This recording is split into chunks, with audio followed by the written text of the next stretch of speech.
Welcome to Phankk. Now, if you haven't seen our earlier videos on stock market basics or market products, just ask. We'll be happy to share them with you. Today, though, let's dive into one of the safest and most important investment tools out there, bonds.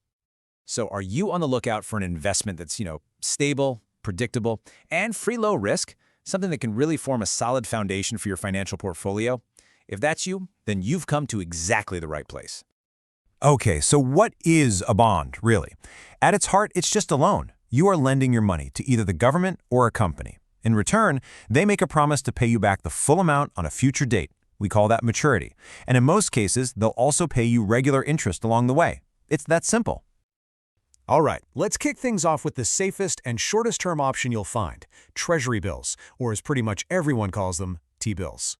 T-bills are issued directly by the government of India for really short periods. We're talking 91, 182, or 364 days. This makes them absolutely perfect for parking cash you think you might need relatively soon, without locking it away for years.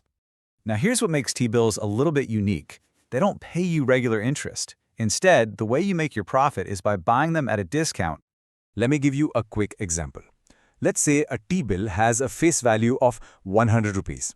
You might get the chance to buy it upfront for a discounted price of just 97 rupees. Then you just hold on to it until it matures, and on that date, the government pays you the full face value, the whole 100 rupees. And there you have it. Your profit is that simple 3 rupee difference. No complex interest calculations, just a straightforward, predictable gain. So what makes T-bills so special? Well, first off, they're backed by the government of India, which makes them incredibly safe. They're also highly liquid, which is just a fancy way of saying they're really easy to buy and sell. This makes them an ideal place to park extra cash. In fact, they're so stable that even huge institutions like banks, mutual funds, and the RBI use them for their daily operations. And best of all, the minimum investment is super low, often starting around just 1,000 rupees.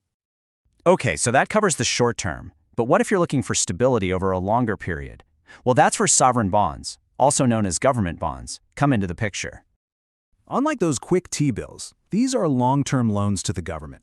We're talking about maturities of 5 years, 10 years, and sometimes even 30 years or more. And here's the key difference from T-bills. Government bonds do pay interest, typically a fixed amount, twice a year. This makes them an excellent choice for anyone looking for a stable, predictable income stream over the long haul. But what if you're willing to take on a little more risk for a potentially higher return? If that sounds like you, then let's talk about corporate bonds. These bonds are issued by companies, not the government. And this introduces that classic trade-off, risk versus reward. The risk level depends on the company's financial health, which gets something called a credit rating. Think of it like a report card. AAA is the safest, like a top student.